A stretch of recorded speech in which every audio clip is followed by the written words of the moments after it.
Yo, what's happening with what's happening?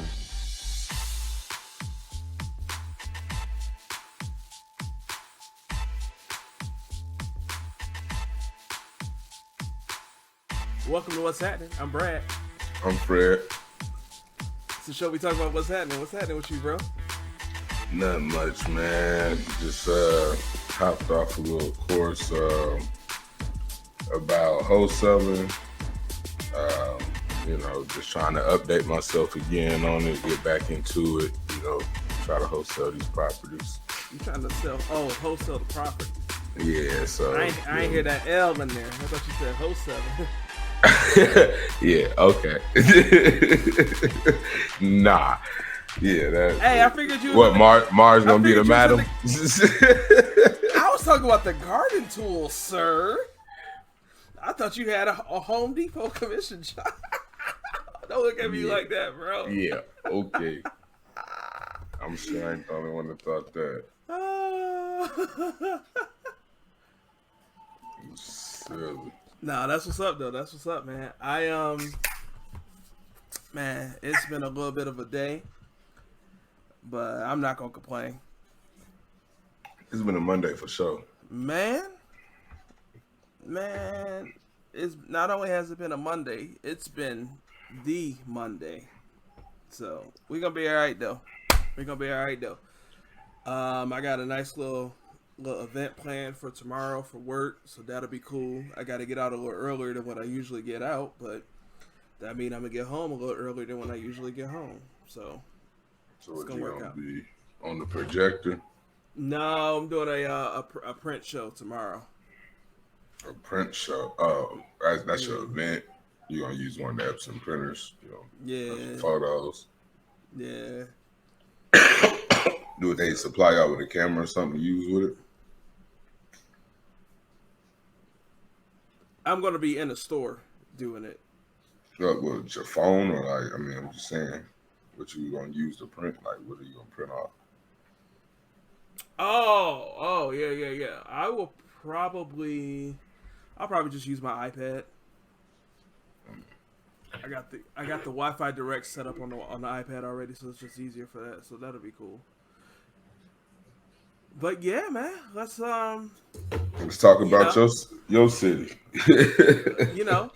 You talk about asking me if I'm gonna bring my phone, and somebody had their phone at the Fox Theater about 9-10 days ago. That's right. I took that segue back from you. Hey, I was a couple of them, but I ain't want to jump in just too early. But I guess it don't matter when the title's already on there. But yeah, we in your city at the Fox Theater. Yeah, man. We got Mo'Nique and DL Hughley. Yeah. So this has been going on. This happened, like we said, about 9 or 10 days ago. But it happened here in Detroit, and that's just proof positive that I don't go nowhere. I don't do nothing. I don't mess with nobody. Nothing like that, bro. I did not see it. I did not see it at all, and it wasn't until different podcasts that I listened to that they talked about it that I figured out. I was like, oh, this happened in Detroit. All right, cool. And then you were talking about it from there. But for those that don't know, here is the summary of the story to the best of our ability. And I'll let you get in there, Fred, because we've been kind of like digging up our own info on it. But Fox Theater is one of the preeminent theaters here in the city of Detroit. If you want to perform on stage and you want to perform in Detroit, you want to perform at the Fox Theater.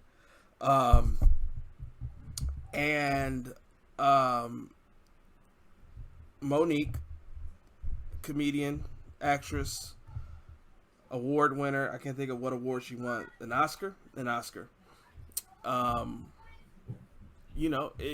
Most notably known probably from the Queens of Comedy and or the Parkers. She got a contract to work the show here in Detroit, and the contract said that she was supposed to be the headliner. DL Hughley, known from the Kings of Comedy. He had the DL Hughley show for a long time. He's a long-time stand-up comedian. He got a contract for the same show, And on his contract, he was told that he's the headliner. Both of them accepted the contract as headliners, and then that became a mess. Because, see, to be the headliner, that means that you close the show. That means that you get paid the most. You the one that everybody's there to see. You are the main event. Am I wrong in saying that, Fred? Nah, you definitely spot on with that.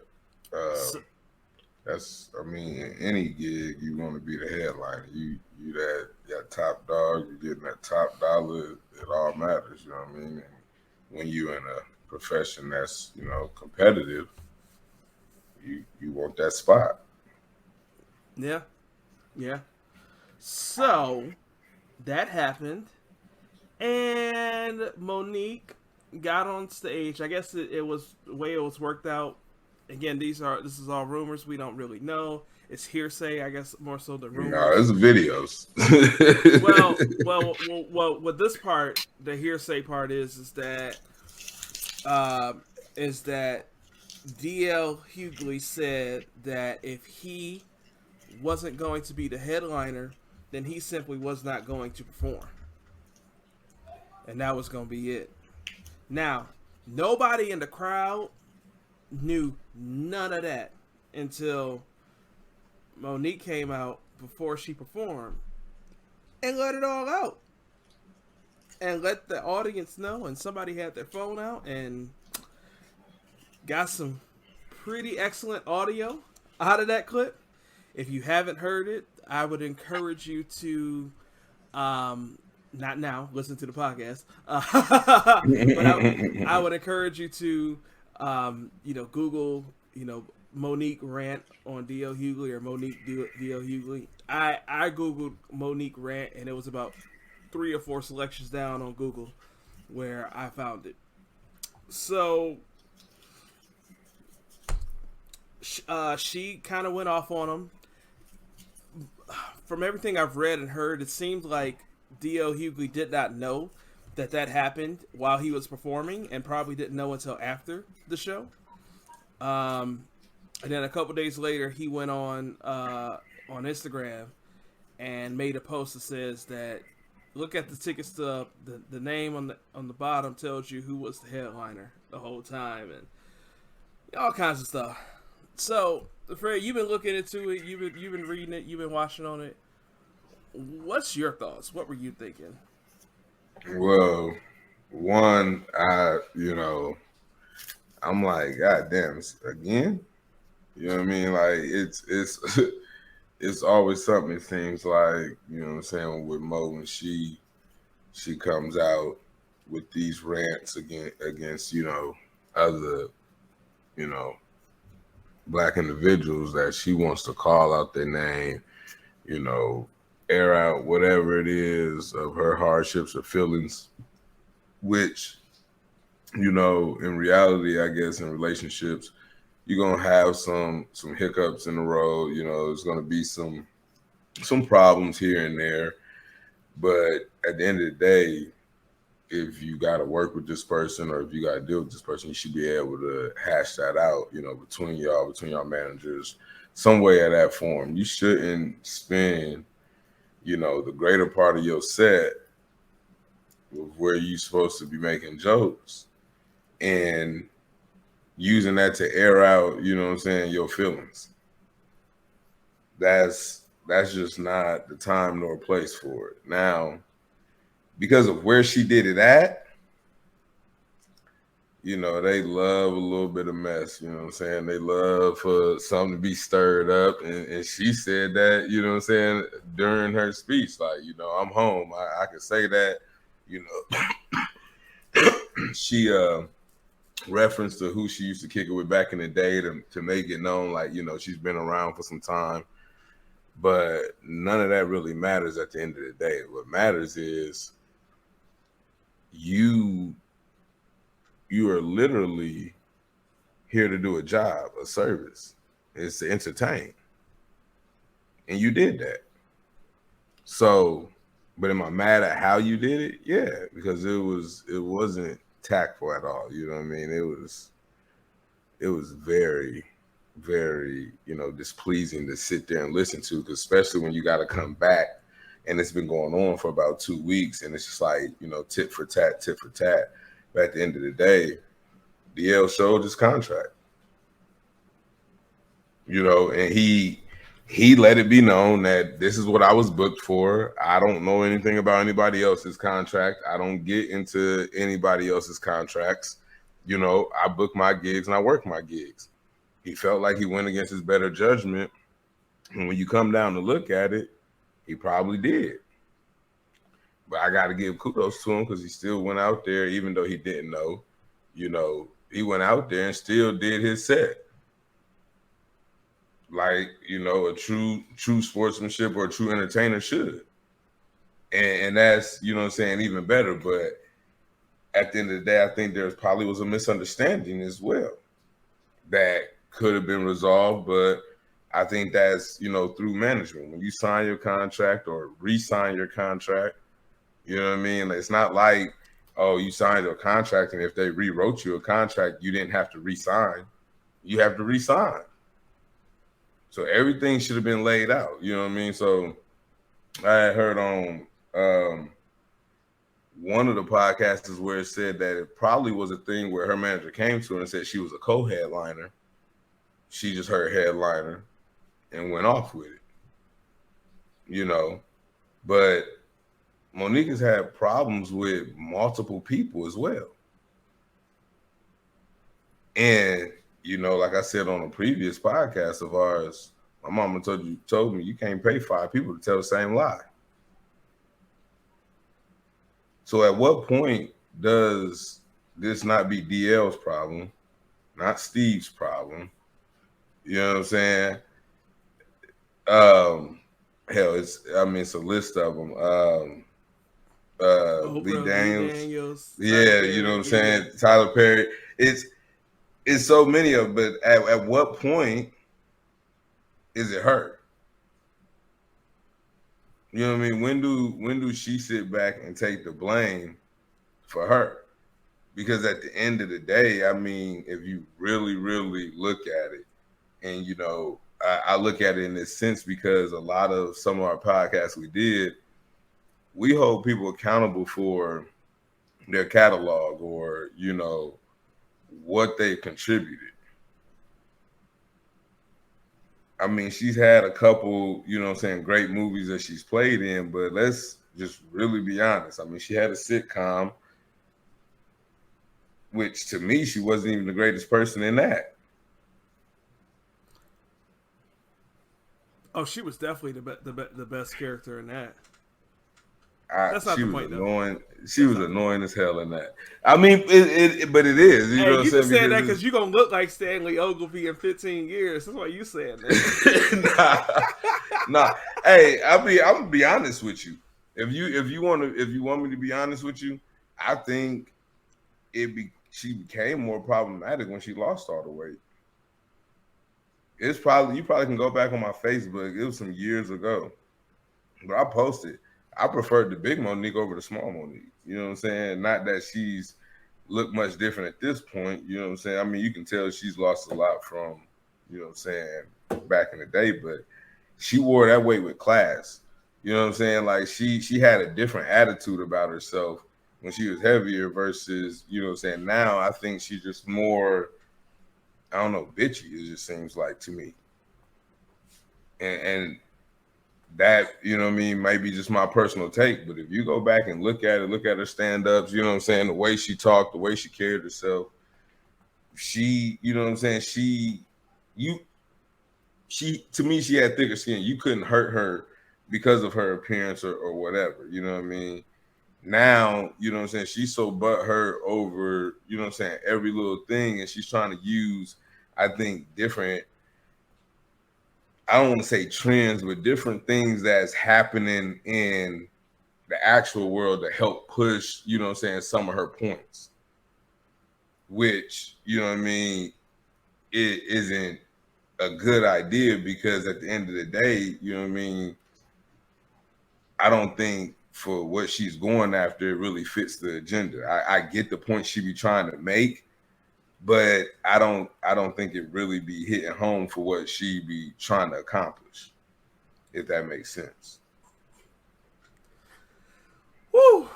There's a lot to unpack there. It really is, bro, and that's the thing. It's hard, like, you know what I'm saying, to really just deep dive into it, because, you know, it could be a mental health issue. You know what I'm saying? This could be one of those high notoriety celebrity issues, you know what I'm saying, where we really wouldn't get the gist of, because we're just everyday people that don't, you know what I'm saying, sign those type of contracts or deal with any of that, you know what I'm saying? Hey, Trina. So, all right, there's a couple ways. There's a couple things I want to. Wow. Okay. So,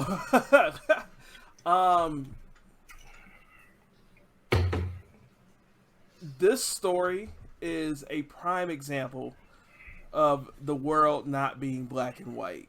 You know, I've hinted at this a little bit, but and like previous episodes and things of that nature. But we really, as a society, we love to take everything to the lowest common denominator and say, if this one thing can be changed, if this one thing can be fixed, then the whole issue is solved. And it's almost never that simple. So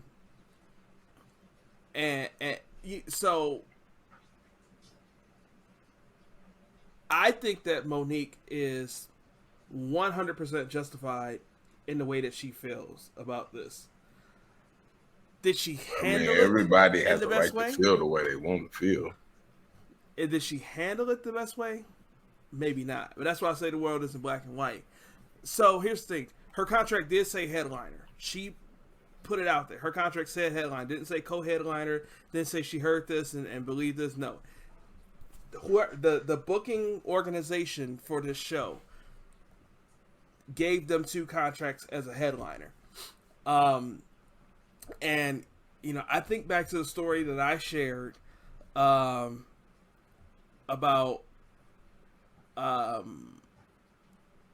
the 2 girls that I had the prom dates with, and both girls knew that they were the prom date. I guess you end up being solo. I guess that's actually not the best example, because both girls knew that about each other in that scenario. But this is like, you can't.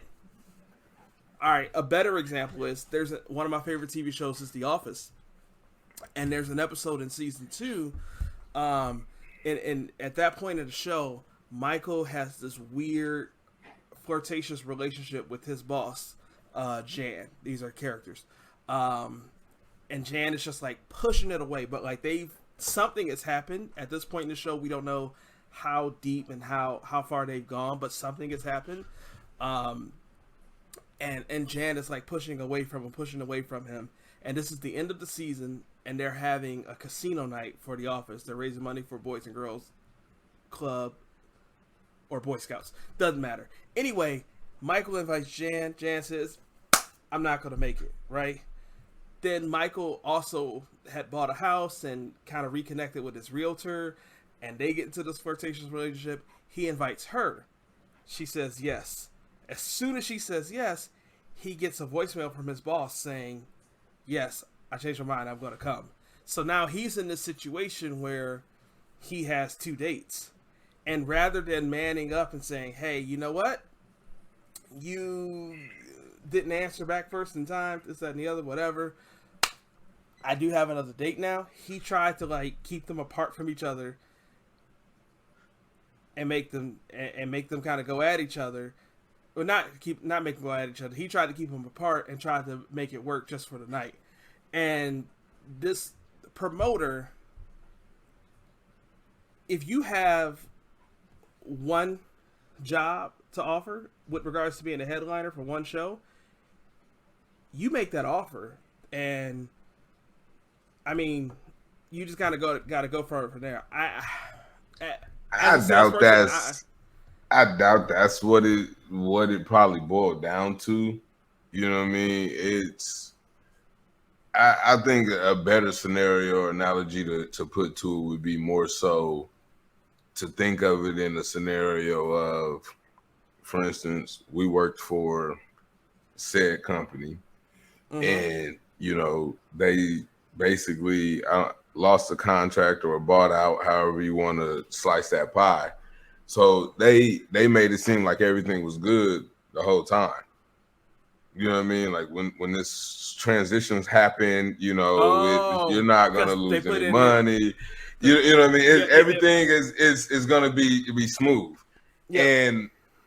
And I think that's more so, being a, promoter is you're trying to keep everything smooth. Yeah, you're going to be the headliner, but I got to get both of these people to stay here. Like, same way with that company. I got to retain as many of these employees as possible to make this smooth. Because if I lose all these employees because of what I'm really going to do, then it's going to be a lot harder to get this ball rolling. Same way, for the promoter. If I lose these acts, it's going to be a lot harder to sell these tickets. You know what I mean? So in a sense, the promoter may have said what he had to say to book, both acts to sell the tickets. That's different though, because you can't sell the tickets until they sign a contract. That's not. I get the comparison that you're trying to make, but you can't sell tickets with Mo'Nique and DL Hughley's name on there until both Mo'Nique and DL Hughley sign a contract saying that they will be there. Yeah, you can. Not legally. Well, yeah, it's like pre-sales. You know what I'm saying? It's anticipation because they got to know exactly what they stand to make if it's possible to do that deal. You know what I mean? That's why you have pre-sales and different things of that nature. You don't get a pre-sale without a contract, though, bro. Like, even with a contract, like, you're not going to get that. I mean, with a venue contract, but I mean, how is not? Because a lot of times these people show up to these places and the act's not there. You know what I mean? That's when it's legal issues on the back end. Either if that act didn't show up, then they're going to get sued for breach of contract, or if that act's not showing up because they don't have a contract, then that. So and I can't remember exactly what happened, but I remember we was part of one of those locations that were, Cat Williams was booked to go to the KFC Young Center. And he didn't show up. You know what I'm saying? It wasn't the first place. And you know what I'm saying? It was saying he was double booked on some nights and the whole nine.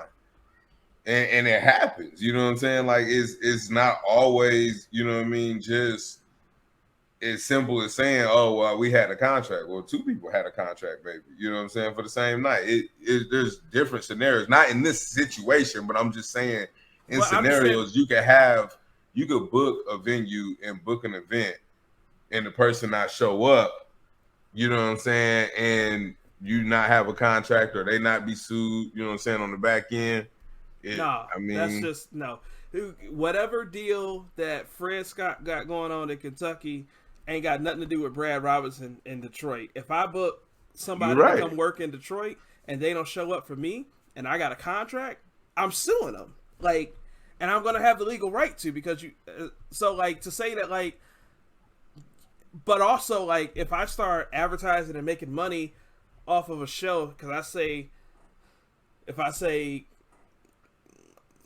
let's keep it the same. Let's say if I say Mo'Nique is, coming to perform at, wherever else that I can get booked at in Detroit, and I ain't had a word, I ain't sent an email, I ain't sent no telegram, I ain't sent no smoke signals, nothing like that, she would have the legal right to sue me. What would first happen is I would get a cease and desist letter. Well, yeah, but that's a little different. Like, I'm not saying they didn't send it. You can literally send and see how much it costs to book them. You know what I'm saying? See what the open dates is. See how can you slot that date. Right. I can reach out, but I can't start reaching out and while you ain't said nothing, start saying Mo'Nique's gonna be there. So all of that don't mean nothing. If she got a contract that says she's the headliner and DL got a contract that says he's the headliner, the problem is the booker. They were unprofessional in how they handled it. That part right there. Because if that doesn't happen, we're talking about something else tonight in its entirety.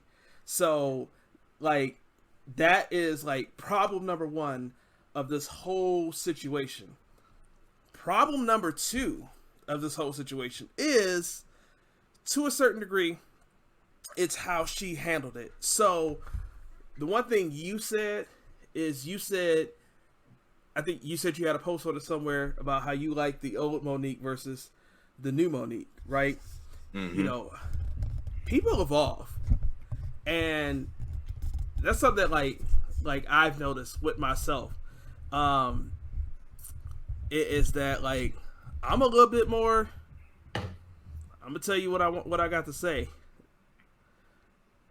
I'm gonna do it in a nice way. I ain't gonna cuss you out or nothing like that. But like, if I got something to say, and I think you're wrong about it, I'm just gonna tell you. And I wouldn't have necessarily done that even 5 years ago, or at least not to the degree that I'll do it today. And over women, black women in stand-up comedy don't get treated well. So she's 50 some years old, been in the business 20, 30 years. 20, 30 years, she been at it, been good at it, been great at it, and still getting disrespected. That doesn't mean that she... Go ahead. That doesn't mean that we would like for people to react differently. But I guess what I'm saying is that I don't know where her sentiment is wrong. When she gets on and she says, when she was talking about how her and Wanda Sykes collectively got offered $750,000 to do Netflix specials, but then Amy Schumer got, $13 million to do a Netflix special. That's dirty. You know what I'm saying? And maybe we don't necessarily love her going to social media, asking us to boycott Netflix, things of that nature. These are the things that make us feel uncomfortable. But I don't think that her sentiment and how she feels is wrong at all. And the other part that we don't remember is that a lot of these situations that she's had, like with people, they've apologized to her. We don't, as in social media, we don't share the turnaround. Lee Daniels apologized, and they get ready to do a project later this year. Steve Harvey had her on his show, and he apologized. I seen the Steve Harvey one, and that was a little different. He was more like, listen, on some, that would be like, me and you, we get into it. We call each other brothers, you know what I'm saying? Your kids is my nieces and nephews, my kids, your nieces and nephews. You know what I'm saying? So if we get into it, you know what I mean, or a debate or what have you, and you feel like I'm wrong in a situation, and I strongly feel like I'm not wrong in a situation, I might say, hey, look, bro, I don't see where I was wrong in that situation, but I apologize to you if that make you feel better, because, you know what I'm saying, you have a right to your opinion or be entitled to feel the way you feel. And that was more how Steve put that. He wasn't saying like, I apologize, you know what I'm saying, I didn't save your ass or rescue you. You know what I'm saying? He was more just like, look, I don't know what you was expecting from me, you know what I'm saying, in that situation. This is how I felt in that situation. If it made you feel some type of way, then I apologize as my sister. You know what I'm saying? And she said, well, next time, all you got to do is call me, brother. You know what I'm saying? We tight like that. You just call me. And he said same and vice versa. Yeah. And in that situation, if you say that same thing to Steve, then instead of getting on stage and going on a rant on DL, why didn't you just call him? Yeah, like I said, I don't know that she necessarily handles these situations the right way, but the sentiment of how she feels, the core, you see what I'm saying? That's why I say like these situations aren't necessarily black and white. How she feels, but okay, how she feels, just because she put 20, 30 years in, would you say she's earned what she's asking for in situations? I would 9 say times so. out of 10, just I would say because of the work she put in, because of her catalog, because of, you know what I'm saying, like, you can just remember, you know what I'm saying, her just being diehard funny, rip off, you know what I'm saying, a couple lines of just something she said that was like, man, you remember that? Or you saying that just because she got 30 years in a place? Because I would beg to differ if you put that situation into the same work scenario and you put that against one of your counterparts that got 20, 30 years in the business, but they haven't really contributed or did anything great in the business. You wouldn't say they worth to be making double what you're making if you're out producing them or you know what I'm saying, showing that you warrant more money than them for the work that you're putting in. I would say it's kind of in the middle of what you're saying. I would say that, listen, outside of like a couple Cat Williams little moments and a couple and one particular Bruce joke, there's not a whole lot of stand-up comedians I could just recite off their lines, you know, word for word, things of that nature, right? So I don't want to make it seem like I'm this massive fan of who she is, and like I could be like, oh, she did this, and she did that, and she did this, and she did that. But here's what I know. I know that she has been on my screen in some capacity for the better part of the last 25 years. The Parker started in what, 99 or 2000, maybe 2001. But before that, she was doing the stand up. I've seen her other places. I know that the Parkers was a spinoff of Moesha, and I remember she was on an episode of Moesha. I feel like based off where I can see myself watching the Parkers, I feel like it started in 99. So that, different movies that she was in and involved in and things of that nature. I remember she had the one, the what was the like that show from Flavor of Love where they had the girls where they were trying to like be respectful, and Mo'Nique was the host of that. I forget what it was called. Somebody listening to this know what I'm talking about. It was on MTV. They had a bunch of girls from Flavor of Love show, Flavor of Love season 1 and season 2. A bunch of girls that was just like, for whatever reason, Charm School. That's what it was called. I was looking at all her stuff and I didn't even see that. Oh man, it was like 2007, 2008, somewhere in that range. I remember watching it on MTV, and it was actually a decent little show. Anyway, like, and then just different movies and projects and things of that nature, plus the stand-up history, bro. Like, she's been around. And no, I'm not. I'd never discredit that she's been around. You know what I'm saying? I'm just asking to have she's really been, you know what I'm saying, that person, you know what I'm saying, in movies or, you know what I'm saying, in stand-ups and whatnot, or is she just really holding on to one or two things and trying to let it ride out for her? It's definitely not one or two things. I mean, like I said, you said you looking at her stuff right now. She out there. No, she's been in a lot of stuff, but is she the main? Like, what I'm saying, like, how many things does she have just because she's been in something? Like, stars at her caliber can show their face and smile, and they're gonna say, okay, she was in that movie, and put it in their, you know what I'm saying, thing.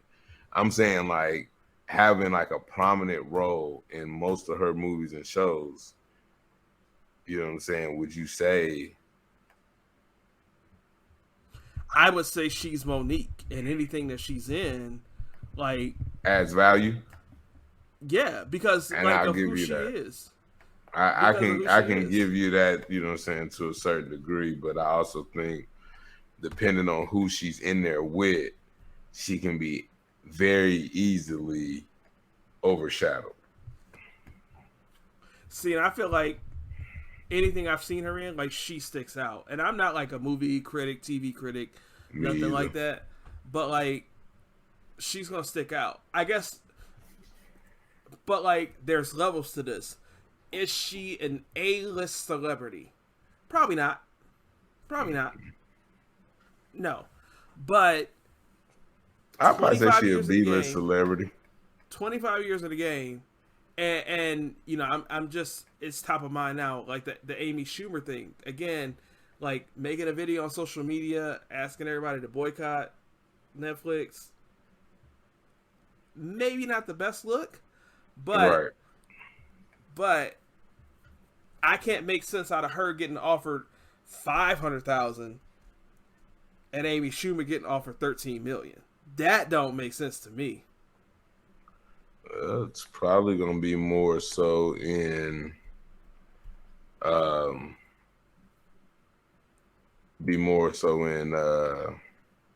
her writing and publishing, you know what I'm saying, more so than it's gonna be just in acting. Sometimes, you know what I'm saying, that's gonna write you off.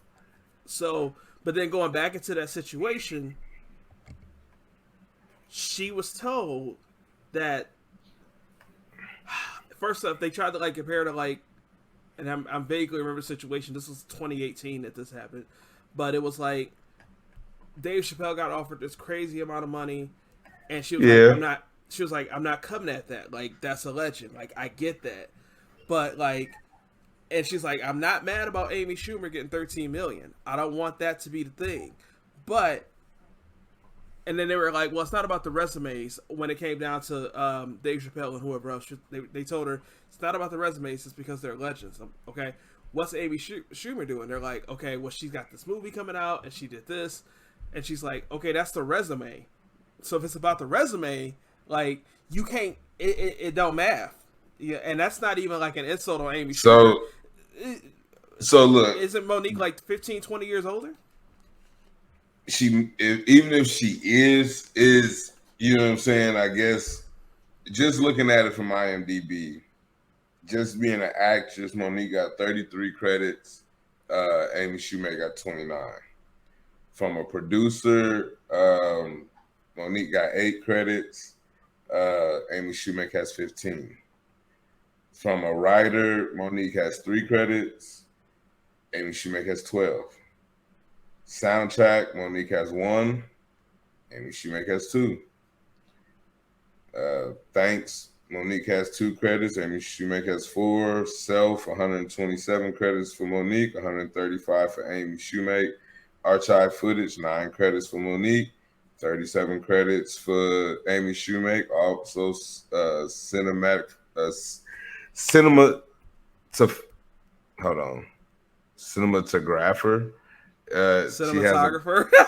I don't know why I couldn't get the tog out, so that's why I just like, fuck it. I'm gonna just say it that way. But I couldn't get the tog to save my life. Man, but she has a credit. Had a chokehold on you, bro. On a motherfucker. But additional crew, she has a credit. You know what I'm saying? So she still has a little more than what Mo'Nique does. If you want to go, you know what I'm saying, by you know what I'm saying, portfolio. And not saying that, you know what I'm saying, Mo'Nique don't, you know what I'm saying, deserve more. All I'm saying is how she go about it and what she's trying to achieve, it's not the way to do it. And, you know what I'm saying, she's still talking about uplifting black folks and whatnot, and not, you know what I'm saying, doing one of her brothers and sisters wrong. But in each situation, she's still attacking, you know what I'm saying, them folks. The same folks that she feel like is attacking her, when in general it's not them that she has the issue with. It's usually a third party. They're just all included. You know what I mean? Like it's just one of those things. I would say, I guess, more guilty by association. Yeah, and that's the part where it was like, so if it's true that DL said, if I'm not the headliner, I'm not performing. He's not wrong for that. He's not wrong for that. It's one of those things where it's like, man, bro, if you could have stepped up and helped her out in this moment, that would have been cool. But at the same time, that's not an obligation on him by any stretch. So that's why I said, like, it's kind of like, Hey, All bro, right, Mo'Nique, you didn't have to do that. This ain't the NBA. This ain't What you mean? it's it's different when it's like, oh, he need one more triple double to hit his bonus. So hey, let him get that rebound to get his last triple Okay. double. You know Okay. what I'm saying? This is not the NBA. This is, you know what I mean? Like you throw this oop, and we talking thousands. Yeah. You know what I'm saying? So like, and I'm not saying that you can't lose those thousands, but we're also talking in our profession. You know what I mean? That's not finna happen in that profession. You know what I'm saying? Comedy is not like comedy's not a team sport. You know what I'm saying? Like, for one, if you look at the times for when they do they testing and they lighting and everybody at different times. If this was a team effort, they'd be all there at a group doing it at the same time, helping one another out, cheering each other on. They coming in and out at different times. You know what I'm saying? Half of the time, these folks is hitting shows and ain't even seeing the people that they performing with or that's at the venue and show with them. You know what I'm saying? Unless they went on tour together, these folks is in and out. They ain't even really seeing one another for real. And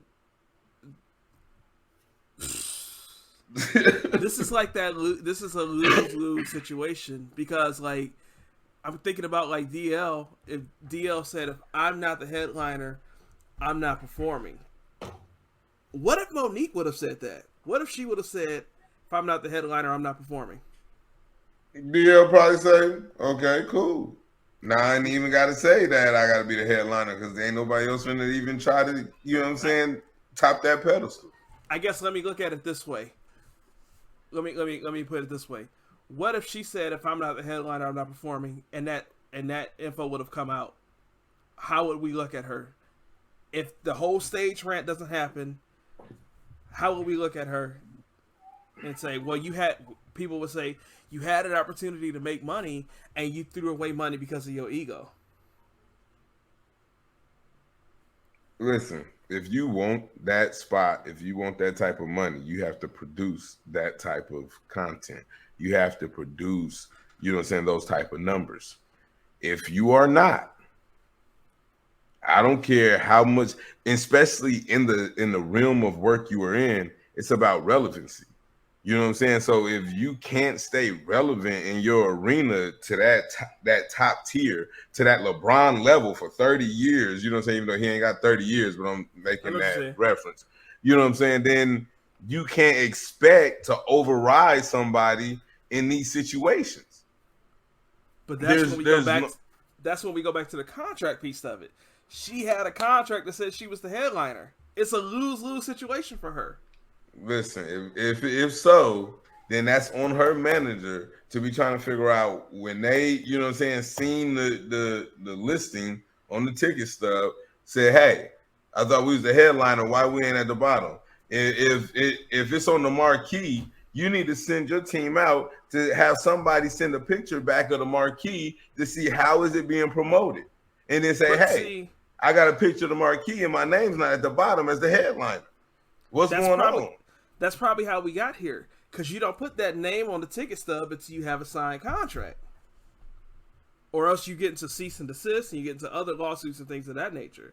So, like, the ticket stub doesn't get sold unless both names are on the contract. The promoter sent them both the contract that said you're the headliner. And that's what I keep coming back to, like, it's a lose-lose. Because obviously they saw it getting promoted and then realized, okay, what is this? My contract says I'm the headliner. DL drops his out eventually over the last couple of days and says, well, hey, my contract also said I'm the headliner. That's what I'm saying. Like, that's why I keep coming back to the promoter. You can come back to the promoter, but at the same time, there should be your manager should have a clause in there that if it's not in line with the way it's lined out of her being the headliner or whatever, she has the right to withdraw. You know what I'm saying?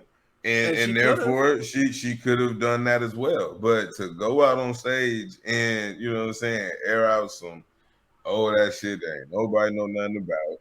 You know what I'm saying? Plus what you currently going through and feel like. You know what I'm saying? Then bringing in other folks who had nothing to do with this situation. You know what I'm saying? Mention them within the rant. I mean, hell, she brought God in it too. I was just saying, like, so, but you're like saying that, good like, and well, God ain't give you no tools to deal with these coons, but yeah, here you are saying some but bullshit on TV. you're saying that there should have been a clause in the contract that says if it's not up to code, then I have the right to withdraw. That's literally the purpose of a contract. The contract says that I'm going to do these things and you're going to do these things. And what I'm saying is that that's where it all comes down to Mo'Nique. Because So DL then, said, is they I'm a gonna sue the headliner, promoter? or that's it. That's probably what should have happened. That's where I'm landing at. But here's the issue, and because you said that a couple times too, is about suing. It costs way more to sue than what you're gonna get out the deal, and how long it's gonna take to wrap that up. It's not worth it. So whether it's on the promoter, you know what I'm saying, or you know what I'm saying, it's on your manager. Welcome to my side of the argument. If you know you're not gonna win anyway, why not act ignorant one time for the one time, just to make yourself feel better? Because that was it. That's it right there in a nutshell. Thank you. You know what I'm saying? That was for self. You know what I'm saying? Like there was nothing about that had anything but to make her feel better in a moment. She even said at the end of it, she's like, I feel better now. We can go ahead and start the show. But she didn't. She sure didn't. She went on here and ran it a little more. No, at the end of it, she was like, all right, y'all, that's it. Or something to that effect. But she did say, like, I mean, better. But she said something a little after, you know what I'm saying? But that's what I'm saying. Like, either way, you know what I'm saying? At the end of the day, bro, in my eyes, you know what I'm saying? DL wasn't wrong. I don't feel like she should have, you know what I'm saying, came at that man, whether he said it or didn't say it, whether, you know what I'm saying, he was finna pull out or not. That ain't got nothing to do with her. You know what I'm saying? Like that, how that man feel like he should be paid and what line he should be in is on him. And the same for her. You know what I mean? She got to worry about herself. Take that up with her and her team and her management to see why they didn't catch that before she went out. I think that's the part you're missing. This didn't all happen the day of. No, it didn't. No, what I'm saying, what you mean? Then her coming out and seeing that she wasn't the last person, she knew that day, but it was already shown, you know what I'm saying? Like after that contract, basically what I'm saying is, in a situation like this, instead of coming out and you know, going on a rant, now that you see what it is, you should be checking your team so that it doesn't happen ever again. That part is totally irrelevant. There's nothing you can put on the team.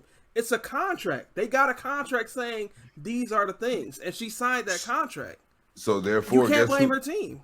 You can blame the manager because at the end of the day, he's the one that's operating on her behalf for that contract, getting the parts straightened out. She's not reading the contract. He's saying, hey, I got what you wanted. This is what you're getting paid. This is what you're doing. You the headline, boom, boom, boom. Sign here. All right. And it's her husband at that. So you know she's not reading it. You know what I'm saying? Because if anybody that has her best interest at heart, it would be her spouse and who's also her manager. So therefore, you put that on the team. Bro, you know what I'm saying? Bro, no. Like, because the contract said what it needed to say. The promoter misoffered. If me and you make some sort of deal and I say, this microphone right here, I will give you this microphone. And I signed the paperwork saying that I'm giving you this microphone for $3, whatever it is, right? And then if I meet Joe Schmo from around the corner and Joe Schmo, I offered Joe Schmo a contract for, I offered Joe Schmo a contract to buy this microphone for $5. It's not, oh well, on you because I signed a contract with you. if you the wholesaling, you talked about it earlier, you get a contract, you get a house under contract within that 90-day period. You got 90 days and you the only one. That's how a contract works. There's nothing else that they could have done on that end because the contract said what it said. The promoter breached the contract by offering the same offer to DL. That's where it all comes down to. But here's the thing. It depends on that contract. There could be another, clause in that contract for the promoter to have the right to offer that spot and say, hey, because like you said, that's a contract. So in the same way, in that 90-day clause, there's certain things that needs to happen. And there's clauses in case certain things don't happen or can't be done or met for either party to be able to back out with no, restriction or to be able to off it onto somebody else. You know what I mean? So therefore, there could be a clause to say, hey, I have the right to, say headliner, but headliner would be deemed, once all contracts are in. And with a clause like that, I can put headline on everybody contract, and then once I get all the contracts back for everybody that I wanted, now I could say, okay, this is my headline, and then put everybody in the order that, deemed fitting. Because there's a clause in that contract, that says until I get all contracts back, I have the right to choose my headliner. So this was so there's some details that were missing. Number one, I'm just say this was somewhere between 8 and 10 days ago. If there was some sort of clause in the contract that said that, we would know that by now, and Mo'Nique would be getting roasted because she posted the contract and the terms of it. But also, and I was listening to this. I'll give credit to Here's the Thing, Kev on Stage, and that chick Angel, their podcast. And Kevin is a stand-up comedian, and he was saying that like when he was doing promoting, like he would produce a contract, but then like some people, the way it would work is that they would say maybe when Fred comes to the town, Fred says, hey, I have my own contract terms that I'll give to you to sign. And it could be. So yeah, that's the part that we're missing, is that for Mo'Nique, her company, Hicks Media, they have the contract, and the promoter signed that contract. So the promoter signed a contract to agree with Mo'Nique to be the headliner, and also either offer DL or accepted DL's contract offer to be the headliner as well. That part we missed. Well, that brings a whole fucking another light to the table. You know what I mean? Like that changes a lot. And I forget about that. Others do have their own contract. So with that being the case, if and 9 times out of 10, that promoter ain't reading shit. He said, oh, you got a contract? You willing to, come to the Fox? I just got to sign your contract?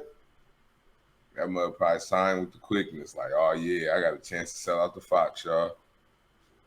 That's all he thinking. So he signed both contracts, and now he don't even know. You know what I'm saying? But at the same time, it's kind of weird as well, because what made him, if he signed both of their contracts and both of their contracts state that both of them should be the headliner, how did he choose who the headliner was then? Mo'Nique decided to not fight and perform, so she could just come and to Detroit and perform. That's why I said it's lose-lose. So she could have easily pulled out, because DL said, if I'm not the headliner, I'm not performing. So she could have been like, you know what? I'm not the headliner, so I'm not going to perform. And not. Do you think it'd have been? You think it'd have been easier to replace DL or easier to replace Mo'Nique? Us as fans, it wouldn't have mattered. You can replace either one with whoever, whatever. Because if you got DL or Mo'Nique on your ticket, the problem becomes after you sold tickets with DL and Mo'Nique. you can't replace. Honestly, if you got DL and Mo'Nique with either one of them, you try to replace, you better be talking about some Steve Harvey, some Kevin Hart. You better be talking about a heavy hitter at that point. Listen, you see what I'm saying? I see. Here's what I look at with that situation. I think if you take DL off and you leave Mo'Nique, if you don't come with a heavy hitter like you said, you can't be and sold them tickets for the price you sold them at. Right, exactly. But on the opposite end, if you was to have to replace Mo'Nique, you could still keep the ticket prices exactly at where they were at what you sold them at, and replace Mo'Nique and the show go on. Oh, that's a matter of taste, because I disagree with you there. Let's put a poll up on what's happening. Let's see. We will. Because I promise you, I really feel like, you know what I'm saying? Like, and maybe that's your taste, but in the grand scheme of things, if you're looking at a whole, you know what I'm saying, economy-wise, of who's buying tickets and going to, you know what I'm saying, the show, I can honestly say, and the reason, one reason I want to say is because Corey Holcomb, you know what I'm saying, I watched his, and he, you know what I'm saying, basically said, you know what I'm saying, to that extent that basically if DL wasn't there, they couldn't even fill that, you know what I'm saying, arena. You know what I'm saying? They couldn't fill it with both of them. If DL wasn't there, you wouldn't have had half of those people. I don't know about that. I would say that having both names together is what would fill it up. If there was one that was going to fill it up over the other, I would guess it's probably Mo'Nique over DL.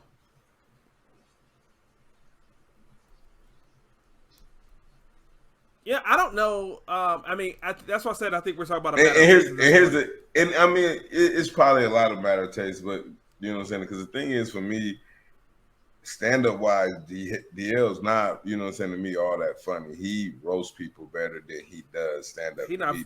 He is not a great stand-up comedian at all in my eye. You know what I'm saying? But at the same time, if Mo'Nique's not making fat jokes or derogatory jokes, I don't think she is funny either. You know what I'm saying? And that's just my opinion. From a stand-up point, not just movie, you know what I'm saying, or TV sitcom. I'm saying from a stand-up point. Yeah, we're leaving it on stand-up. DL's, I enjoy DL's TV show when he had it. It's just his stand-up is just like, for me. I'm also like that with Mike Epps, and people be like, boy, you crazy. Movies and TV, I like Mike Epps. Stand-up. Elijah Wan Ridgeway said DL over Mo'Nique. Ah, bruh, come on. Appreciate that. You know what I'm saying? Somebody had to let him know, you know what I mean? Straight up, you know what I mean? Man, I've been trying to avoid the comments. I was like, why? That's what we do it for. If you want some comments. Yep, Mike Epps is hit or miss. You know what I'm saying? I think he just has a couple good punchlines, and you know what I'm saying, each one of his stand-ups, but some of them just stick harder than others. You know what I mean? For sure. You know, that's why I think, man, it's a lose-lose. And to me, there's a lot of parallels between this situation and what we talked about a couple weeks ago with Simon Banks. If you feel disrespected for whatever reason, it's a lot of what we go through in life in general. You feel disrespected. What do? Shrug it off and keep it moving, or stand up and defend yourself? You know? You pick and choose your battles. Exactly. And I think about, like I said, we evolve over time, and like me, here I am I'm firmly in my mid-30s.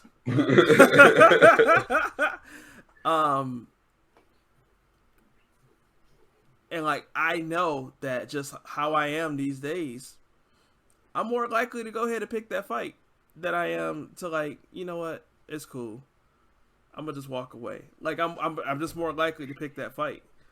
Well, I mean, you're a little more set now. You kind of understand exactly how it's gonna be. You know what you can and cannot do, what you can go to. So a lot of times, yeah, now you would. But before, you know what I'm saying, you felt like it was a lot more to lose in a situation, or you know what I'm saying, you still haven't gained enough to play that role or to, you know what I'm saying, pick that fight. You know what I mean? No, And, I'm gonna disagree with you a little bit there. It's not even about that. It's with some people in some situations, I've simply had enough. I'm gonna tell you how I feel about it, and I'm willing to live with the results. That's what I said. I'm only pushing back a little bit. It's not like I'm afraid of what's gonna happen. It's I'll say stuff and I'll expect like you to come back or to get mad or do whatever. I said what I said because I meant what I said. easy. And I think that just over time, you evolve. And like I said, women, and the one thing that we have in the one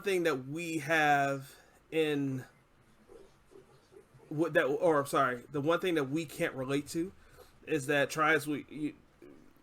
we're not black women, right? And we're not stand-up comedians. Knowing how women in that industry are treated, how black women in particular in that industry are treated, like, we can't compare. She's better at what she does than what we are at what we do, right? And the level of respect won't necessarily mesh. What I'm better at, I'm sure that she's a better stand-up comedian than what I am at my 9 to 5, right? But like what I do for my 9 to 5, I see what you get ready to go with that. And I low-key appreciate that compliment, bro. I appreciate that. Listen, hey, I like to feel like, I'm good at whatever it is I'm doing. You know what I mean? So I don't care, and you should know this if anybody don't know this. I don't care who you is, you know what I'm saying, where you come from. You got to prove it to me. You know what I'm saying, that you better than me at what I'm doing, you know what I'm saying? And now I'm not going to say I'm better than you at what you're doing in your lane, you know what I'm saying? But I can't say that you do what you do better than me doing what I do, you know what I'm saying? Because they're two different lanes. You know what I mean? So it's hard to even kind of make that statement because I'm a beast at what I do. You know what I'm saying? That's why I do what I do. And that's same for her. You know what I'm saying? And her rights and respects. But at the same time, when she's in her field, she has to expect somebody to, I was going to read in a second. But yeah, she has to expect somebody to, you know what I'm saying, give some fight back, you know what I'm saying, and know what it is that she has to gain from it and what she has to lose from it. You know what I'm saying? Because at the end of the day, it only affects her bread. You know what I mean? No matter what she said or what she did, that ain't finna affect D.L. Hughley money. He was paid when he walked in anyway. So even if he didn't go on set, it didn't matter. He still got headline money. And she paid too. She was, you know what I'm saying? The only thing was, I felt like she did it for was the fact that, you know what I'm saying, she was hoping he didn't come out after she did it so she could indeed be the headliner and close out the show. That's what the angle I felt like she was going for. But I do want to go back and read, what you threw up there with Elijah on saying, you know what I'm saying, I agree with Fred. have too many resources and correcting the situations won't be my game. You know what I'm saying? When I was saying to you about, picking and choosing your battles and, knowing what you have to lose in a situation and what you don't because of, you know what I'm saying, being where you at, you know what I'm saying, in life. But you said it was more so because, you're just fed up. And I mean, I think everybody has a different angle at why. That's what I was going to say. You know what I'm saying? They feel the way they feel, why they react the way they react. One thing I do believe is, and it's the same on both sides. So, you know what I'm saying, it works for Mo'Nique as well as it works for DL. But you can't be mad once you say or do something how a person react. You know what I'm saying? And that, you know what I'm saying, I think sometimes when we like, oh, that person's overreacting. Well, you don't know how that person feels, so you really can't say if they're overreacting or not. Now, you can say how they carry out or go on about it is wrong, like you said, but you really can't say if they're overreacting or not. And then Elijah one also said, Dwayne's niece is hilarious. She is a black female comedian. It comes down to talent, period. I mean, I'm not disagreeing, you know what I'm saying? And truthfully, I think because Mo'Nique has been in the game so long and has had some of the roles she's had,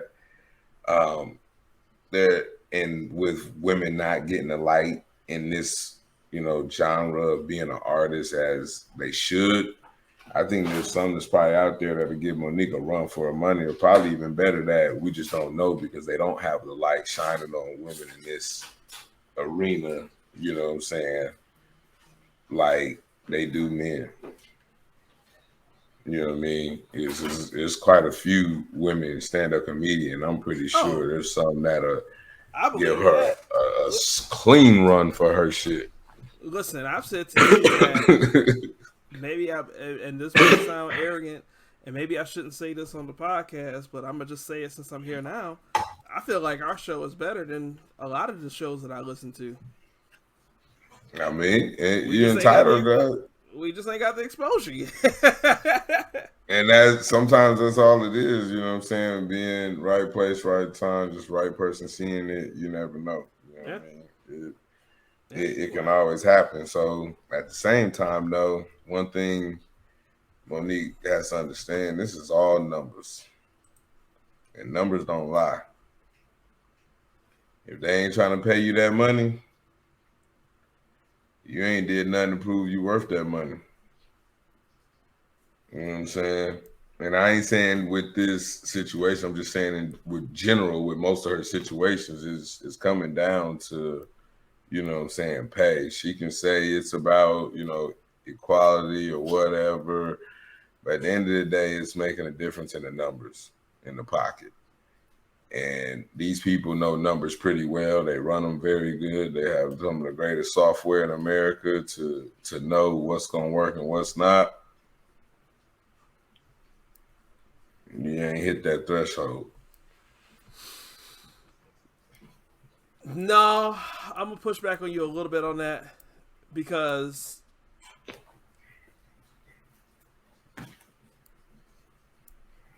I listened to, we always make basketball references. I remember in like 2014 watching Jalen Rose, watching him on YouTube saying that your contract is not about what you're worth, it's about what you can negotiate. And that always just stuck in the back of my mind. I'm like, what are you talking about? Like, it's such a blanket statement. And then I remember, it really popped out in my head when Gordon Hayward, who had basically been injured and ineffectual for 3 years in Boston, he had 1 year left of a max deal in Boston, and I'm like, well, he'll pick that up. It was a player option, and he turned it down, and then he got a 4-year contract with Charlotte. And I was just like, how did he get that? He was able to negotiate and get a better deal in Charlotte than he was there, right? So if you are working, and like I really wish I really wish I would have had this thought fleshed out.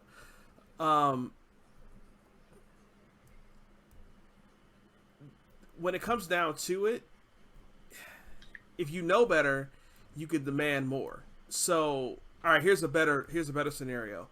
Back in 2015, I left the job that I was working to be a Sprint store manager.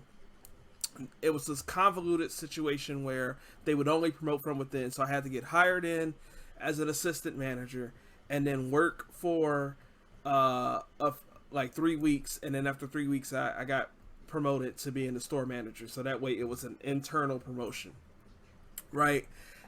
When I went there, you know, my district manager, he said, "Okay, what are you looking to make while you're an assistant manager? We know what the store manager pay is going to look like. What are you looking to make as an assistant manager?" And I threw out the number, and the number I threw out was the money I was making at the Verizon store I had worked at prior to. Okay, deal, no problem. Shortly after I'm hired, another person who was a store manager at another store stepped down from store manager to be an assistant manager and was coming to be my assistant manager at my store. I eventually find out that he's actually getting paid more than me. So we both have the title of assistant manager. I am the one actually working as a store manager because that's the plan. I'm going to be the store manager. And so I'm doing all of the manager responsibilities. I'm doing the bulk of the work, the majority of the responsibilities, and I'm getting paid less than my assistant. And the reason why that happened was because I allowed it. I could have asked for more money and I would have gotten more money, but I didn't know that, right? And so if Mo'Nique knows, hey, they paying female comedians $13 million, I can get a little bit more than 500,000. She probably could in her prime, but she didn't ask for it then. She did ask for it. In her prime? Oh, in her prime. You know what I'm saying? That's the thing. Like you gotta ask for it when you still got the juice or proven to have it. You know what I mean? But if she didn't, just because you can negotiate, just because you whoa, listen. They came to her for the numbers they felt was right. They didn't come to her for the shit she was thinking of. That's totally different. When people come to you, that's like wholesaling. When I go to you to buy your house, you want what everybody else in the neighborhood selling their shit for. I'm not finna buy it for that because it's not worth that. You could want all you want. That don't mean that's what you're gonna get. When I came to you, already had a number in mind on what I'm gonna give you for it. Now there might be a little wiggle room, but it damn sure ain't gonna be what you think it is just because I came to you. And it's no different than when these companies come to her. You know what I'm saying? Just because she thinks she's worth it, don't mean they think it. They numbers didn't equate to that. Just because you can negotiate, you still got to have proof you worth that. And for you to bring up that basketball ideology, knowing damn well they crunching numbers on every aspect, how long you're going to be able to play on the court, how many minutes you can run up and down before you need a breather, how many times you need to drink during the game. You know what I'm saying? Like, they know every little bit of piece of information they know for you to play in tip-top shape to the best of their ability for the money they're going to pay you. So, yeah, you can negotiate, but when you negotiate, when they run the numbers for what you asking, it must be there.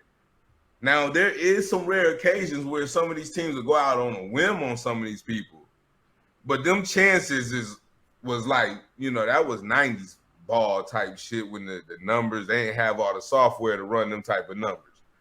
You know what I'm saying? Now, they ain't just taking chances on anybody. Chandler Parsons was hurt and went to Memphis because they gave him the best money. Gordon Hayward was hurt and went to Charlotte because they gave him the best money.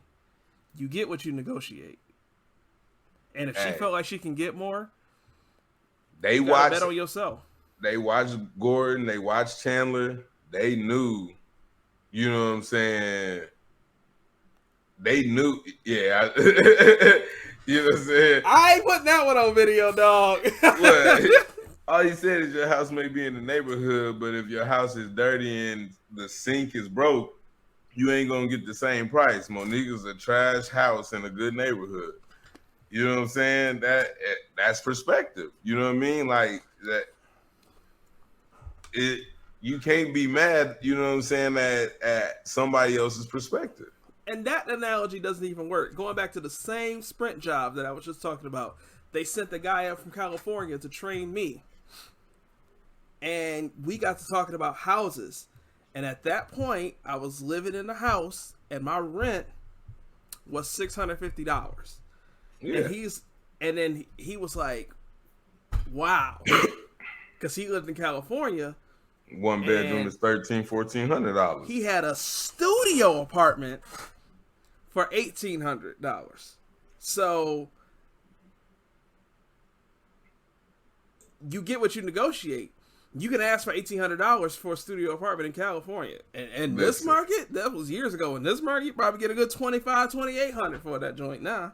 But that's California. But I guarantee can't nobody go to California and negotiate for no $600 studio apartment. It ain't gonna happen. Right. You know what I'm saying? And this is what I'm saying with Mo'Nique. If Mo'Nique is saying that I have done all of this for 25, 30 years, you can come better than that. Bruh, I don't care how long you owned your house. I don't care what you done did to it. If I feel like it's not worth it, either you gonna say yes or you're gonna say no. Bottom line, you can want, you can feel, you can, I did this. I don't give a damn if Rosa Parks sat in your goddamn living room. Listen, that mug ain't got no more history than it's finna be when you sell it to me. Hey, well, to that point, she said no, and now she getting residuals from the Parkers being on Netflix. Hey, I mean, she always gonna get residuals from the Parkers. It was, you know what I'm saying, one of those staple, you know what I'm saying, sitcoms for black folks. So she's, you know what I'm saying, we carried her with that. And sitcom money, good money. You know what I'm saying? That's probably why she's the way she is, because she missed the sitcom money, trying to get it out of comedy, and it ain't there. Nah, I think it's more than that, bro. She got an Oscar. She got all kind of movies, and nah. Bruh. You know, I don't think that, you know, I'm going to go back to what I said earlier. You know, the world is in black and white. You know, I think that the sentiment of what she is feeling, I think she's right. Would I handle it the way that she handled it? I'm saying no, but I'm also recognizing that I'm not a black woman and I'm not a stand-up comedian. And to a certain degree, I can't relate to how she's feeling. But I think this is going to be one of them joints where we ain't had one we ain't agreed in a while. And her Oscar was for best, for best supporting. Hey, an Oscar is an Oscar. I'm not disagreeing. I'm just saying it still wasn't for, you know, the high profile role, like, you know what I'm saying, the main person you would support. But also, like, bro, Will Smith just got his Oscar. Listen, here's the thing with Oscars. You know it, I know it, America know it. There's folks that should have had an Oscar. Careful, you about to prove my point. Go ahead. There's folks that should have had an Oscar for way up more other movies that, you know what I'm saying, we like, how in the hell they ain't win for this, but they won for this shit. Wanda Sykes put it best, said Netflix didn't offer what she was worth. She went to another company, did her special, did the numbers Netflix needed, came back for the second special and got what she felt was fair. Yeah. And that's the way to do it, though. Yeah. You know what I mean? Like, if you gonna go prove a point, like, see, that's me. I'm Mr. Prove a Point. You don't want to bet on me, I'm gonna show you why. You know what I mean? I'm gonna prove to you that ain't no other person better to bet on. You know what I'm saying? And I'm gonna make you pay for it when you come back. It ain't gonna be no fair. Oh no, fair share, no robbery, bitch. You had your chance. I was being nice first time around. Yeah, I remember when this guy he passed me up for somebody that that failed the drug test, then came calling back a few weeks later. Hey, listen. Sometimes it's in what a person say. You know what I'm saying? You gotta take your chances. Hey, sometimes people be talking about they scared and I don't know if I could do it. I don't know nothing about phones. You know what I'm saying? They didn't even want to move up to the times trying to find excuses of why they crappy smile was a smartphone. But you know what I'm saying? And then wonder why you get passed up. You know what I'm saying? Hey. Right, Tyler Perry, build your own table. Hey. I mean, it's what you got to do. Hey, but hey, I still make. Hey, I call you son because you shine, not because you're mine. You know what I'm saying? Hey, let's land this plane, bro. I thought you was gonna do that like the fifth little swig you took and shit. Man, I've been trying to, bro, but we keep bouncing off the runway. You just keep coming right back on up. Poor pilots. Oh man. But listen, what y'all think? Hashtag what's happening. Hit us up on the socials. Let us know. And we'll see y'all next week. We're going to put a poll up. Uh-oh. I'm going to put a poll up. And Elijah Juan, appreciate you for coming in, chiming in. Yeah, we appreciate all those that were in and out. Trina, you know what I'm saying? I said what up, but I don't know if you heard me, but you know what I'm saying? I definitely want to just throw that out there to the ones that's actually commenting and interacting with us. It makes it so much more better to be here. Yeah, some of the other platforms that we go live on, it doesn't give us it doesn't give them the opportunity to do comments. Yeah. And I don't know if you see the eyeballs on it. So, I mean, the numbers have gone up and down and up and down. And, oh, yeah. We got pretty close to double digits. So, we appreciate y'all rocking with us. Share the show if you enjoy us. Give us a 5-star review on Apple Podcasts or Spotify. And we'll see y'all next week. Peace. Thanks for listening to What's Happening. If you enjoy our show, we'd love for you to take a moment and leave us a 5-star rating in your podcast app and to share the show with a friend. Fred Scott and myself, Brad Robinson, are co-hosts and producers of What's Happening. Our theme song is Capital by Getch G. You get that song and all of our music from Epidemic Sound. Follow us on social media at What's Happening. That's WHUSHATTNIN. We are on Facebook, Twitter, TikTok, Instagram, and YouTube. You can find Fred and myself on social media as well, and all of our social media handles are in the show notes. Thanks again, and we'll see you next week.